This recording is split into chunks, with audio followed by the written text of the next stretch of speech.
Farida walked home in the warm Lomla evening, humming a silly tune and holding a bag of plantains and a new dress she had sewn that afternoon.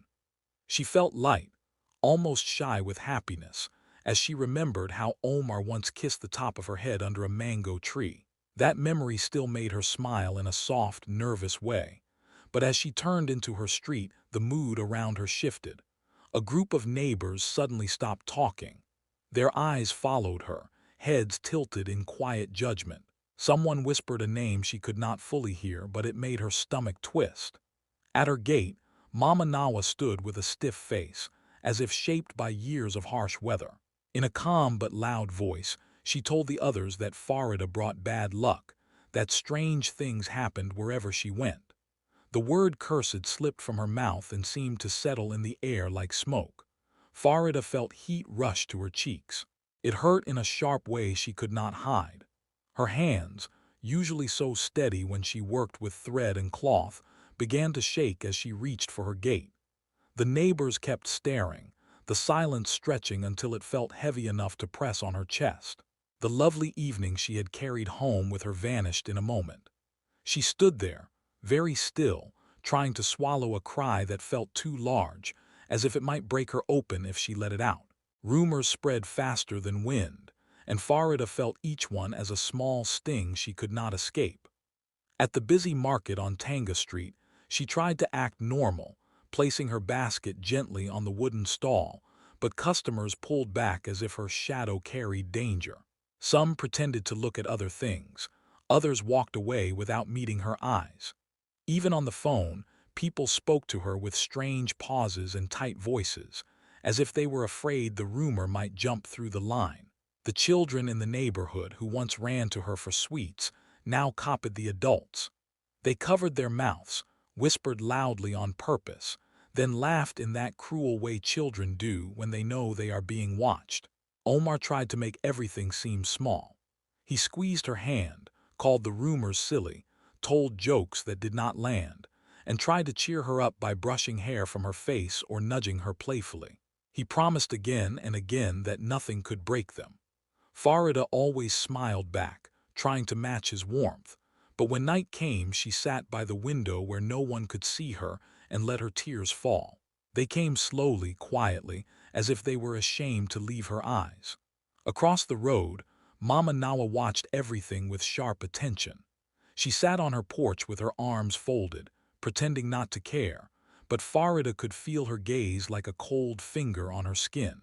Sometimes a person would cross to the other side of the street when they saw Farida walking, and Mama Nawa would smirk in a small, satisfied way, as if the town was moving exactly how she wanted. Soon the whisper about Farida was no longer just a whisper. It grew into something that followed her everywhere. At church, people slid away from her in the pews. In the tailor's workshop, customers kept their distance, pretending the fabric suddenly needed examining on the far end of the room. Even when Omar tried to make her laugh at home, tickling her sides or telling silly stories, she could feel the rumor pressing between them like a thin, invisible wall. Each time someone avoided her, it felt like another tiny cut. One or two cuts were easy to ignore, but they added up until she felt covered in them. She counted them the way someone might count prayer beads, each one pulling her deeper into a quiet mix of anger and sadness. But beneath that pain, something steadier began to form inside her, a slow, stubborn strength, a resolve that whispered back to the world, enough. The river market was busy that afternoon, full of voices, bright cloth, and the smell of fresh fish. Farida walked through it slowly, trying to stay calm even though people still watched her from the corners of their eyes. She placed her basket on a table and stepped back to greet an old woman she had seen many times. The woman smiled, reached for the basket, and then suddenly her face changed. Her knees buckled, and she fell to the ground with a soft thud. For a moment everything froze. Then people gasped and rushed forward. A child nearby began to cry, calling out for someone to help. All eyes moved to Farida. The look in those eyes carried fear that felt heavier than any stone. Someone pulled out a cracked phone and began recording the scene. Farida heard whispering, sharp and fast.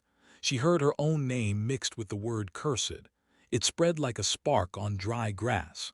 The person with the phone posted the video right there in the middle of the chaos, adding a caption that made it sound like Farida had caused the collapse. Within minutes, people around the market were already checking their screens and pointing at her. When Mama Nawa saw the video, she sat back and smirked in a pleased, private way. To her, this was the moment the rumor became proof. The story she had pushed now seemed to grow legs and run on its own. Farida was taken to the clinic even though she tried to explain she had done nothing. The nurses and doctors were kind but confused. They checked her temperature, her blood pressure, asked her questions she could barely answer because her throat felt tight. Some of them shook their heads at the foolishness of superstition, but even they looked a little uncertain, as if fear in a community could become almost real. Omar stayed beside her, holding her hand with a grip that showed he was trying to be strong for both of them. But when he repeated what people were saying outside, his voice cracked. He looked torn between anger and helplessness, and it hurt Farida more than any words spoken in the market. In the waiting room, she tried to laugh, because the whole situation felt too strange to be true. The laugh escaped her before she could stop it, but it broke apart halfway and turned into sudden tears. They came fast, surprising even her. She felt small in a world that had already chosen a story about her. The rumor had grown so big it now demanded an ending, and Farida feared she had lost control of what that ending might be. Omar spent many nights sitting on the edge of the bed with his phone glowing against his tired face. While Farida slept lightly beside him, he searched through posts, comments, and old accounts, trying to find where the viral clip first began. He wanted to understand how a single moment in the market had become such a heavy story. Hours passed with him scrolling, tapping, and zooming in on blurry frames. Most videos were the same repeating rumor, but one night something different popped up. It was an old upload with almost no views, filmed months before the chaos. The picture was grainy, the kind that looks dusty even on a clean screen. He clicked it without thinking, and at first he did not understand what he was looking at.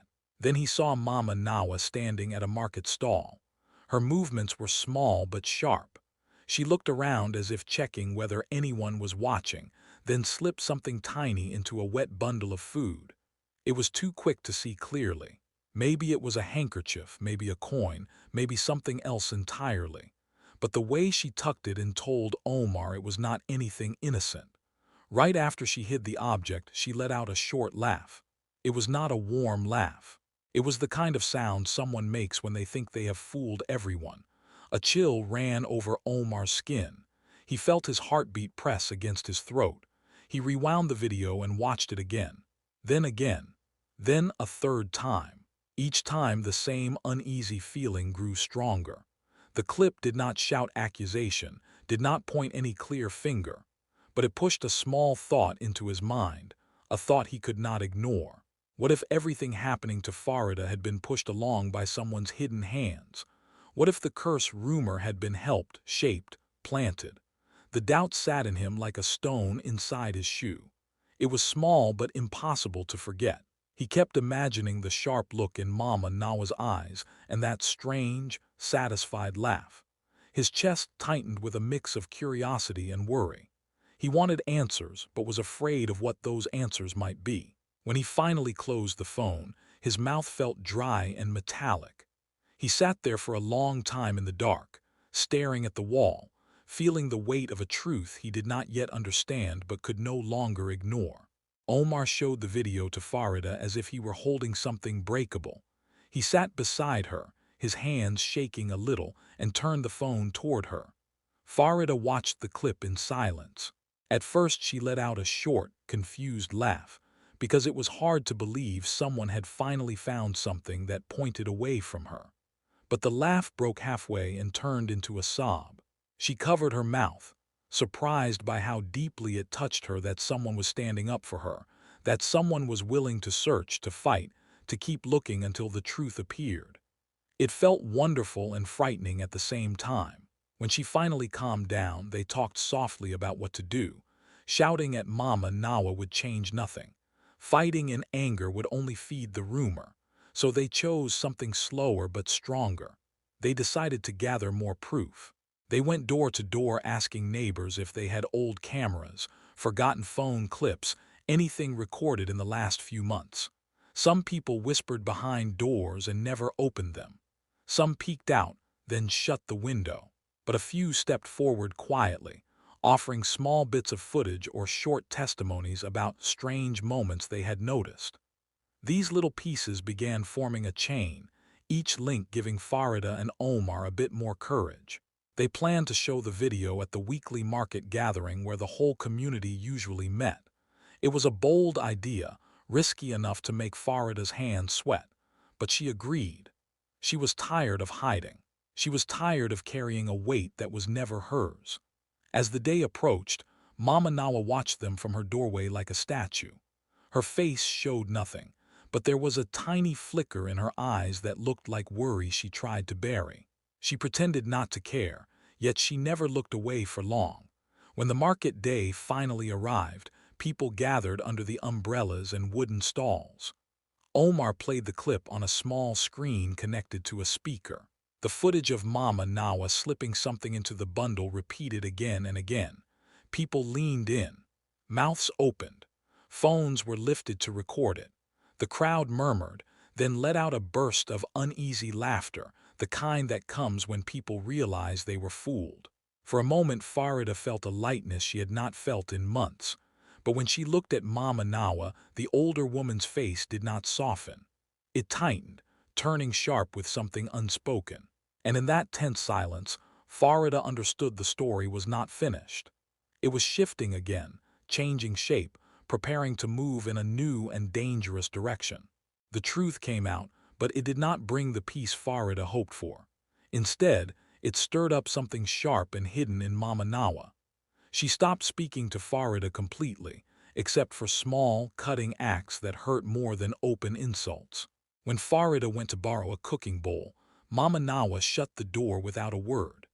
When elders gathered under the mango tree, Mama Nawa leaned close to them and whispered things Farida could not hear, but she saw their eyes narrow in her direction afterward.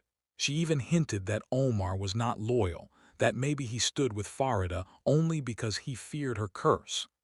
These quiet jabs spread through the village like smoke that left a bitter taste. Small troubles began to follow them. A neighbor's goat went missing, and someone muttered Farida's name even though she had been nowhere near the field. One morning, Farida found a dress she had hung outside torn by children who once laughed and played in her doorway.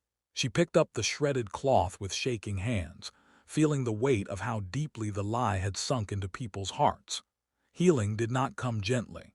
Farida worked at her sewing table with tears sliding down her cheeks, each stitch feeling like a small prayer to keep herself steady. She whispered to the cloth, as if trying to sew her courage back together. Omar lay awake many nights beside her, staring at the ceiling, running through legal options in his mind. He felt angry at the world and angry at himself for once believing the truth would fix everything quickly. But slowly, something began to shift. A woman who had avoided Farida for weeks placed a warm cup of tea on her table at the market without saying a word. A young man who had once laughed at the rumors stopped her one morning to say, "I'm sorry, we were wrong." These moments were small but real, like tiny windows opening one by one.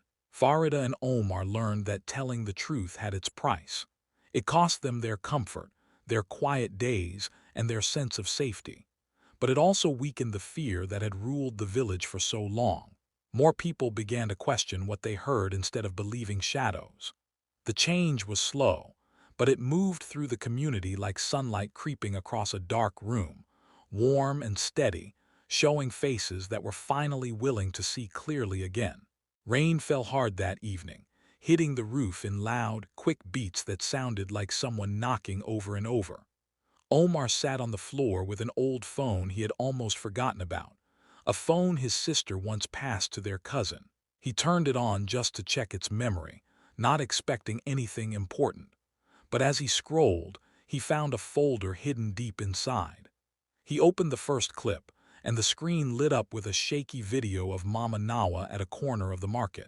She was alone, speaking under her breath, waving her hands in slow circles as if she were performing a secret ritual. Her voice was low, sharp, and filled with strange muttering. Omar frowned and played the next clip. In this one she slipped a small object into a folded cloth, then looked around quickly to make sure no one noticed. When a woman later reacted with fear, Mama Nawa smiled to herself in that sly, pleased way that sent a chill through his chest. Each new video showed the same pattern: hidden hands, quiet tricks, a grin that grew each time someone else carried the blame. The more he watched, the tighter his jaw became. Anger touched his spine like fire, but beneath the anger was something heavier, a sadness he could not shake. He felt betrayed that someone from their own neighborhood had created so much fear, shaping lies like a puppeteer pulling invisible strings. He finally understood that the curse people blamed on Farida had been carefully built, pushed, fed by someone who enjoyed the attention it created. With the rain still pounding outside, Omar put on his jacket and walked straight to the elder's house. Water soaked through his clothes, but he did not stop. When the elders opened the door, he showed them the videos one by one. His voice stayed steady, even though it felt raw inside his throat. The elders watched in silence. Their expressions changed slowly, their eyes widening as the truth became impossible to deny. Regret settled on their faces like a shadow. Omar knew he held something powerful, something that could easily destroy someone. The videos felt like a hammer in his hand. He could use it to crush Mama Nawa, to shame her in front of everyone. But when he looked at the elders, he made a different choice. He asked for accountability. He asked for an apology. He asked for healing that did not require breaking anyone beyond repair. In that moment, he chose a future built on truth, not revenge, a future where fear no longer ruled their village. Months passed, and Zoa Square felt different, softer, as if the air itself had learned to breathe again. Farida sat under a shaded stall with her sewing tools spread around her. She worked on a bright ceremonial cloth for a wedding, her fingers moving with their old steady rhythm. Every now and then she let out a sudden laugh, light and warm, the kind that made the older women nearby pause and smile to themselves. Hearing her laugh again felt like watching sunshine return after a long storm. Mama Nawa moved through the square more slowly these days. The elders had asked her to make amends in front of the community, and she did it with stiff shoulders and an uneasy voice. She brought a pot of stew as an offering, setting it on the table with hands that trembled slightly. When people questioned her, she answered in a mix of pride and guilt, her words stumbling as she tried to explain herself. The crowd listened with calm faces. Some nodded, some looked away, but no one carried the old fear anymore. The rumor that once felt sharp and dangerous now felt like a distant echo. People still whispered sometimes, nudging each other as they remembered how quickly lies had spread. But the tone had changed. Their voices held more caution, more understanding. Children played freely near Farida again, chasing each other between stalls. Across the square, Omar watched Farida as she stitched. He stood with his arms crossed, a small smile tugging at his mouth. When she finally looked up and caught his eye, he gave her a playful, loving grin. She laughed in reply, a bright sound that made a nearby child clap in delight. The scene seemed to close around her like the end of a story. Farida's face glowed with quiet strength. The lines around her mouth held both the memory of pain and the softness of survival. Her eyes shone with the calm promise that truth, patience, and courage could rebuild anything, even after the world had believed a lie. Long after the videos faded from their screens, her light remained.